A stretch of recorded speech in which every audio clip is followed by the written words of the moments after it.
Your each. So down, fold. Now we're going to do this one. We're not going to know what hit's going to come. And this protected me. I came with my hit. All right, next. And that protected me as I got my free hit. And there's that throw again.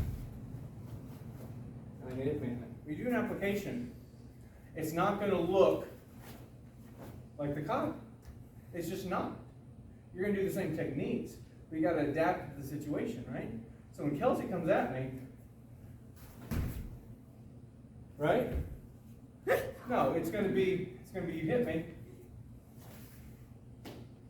Oh.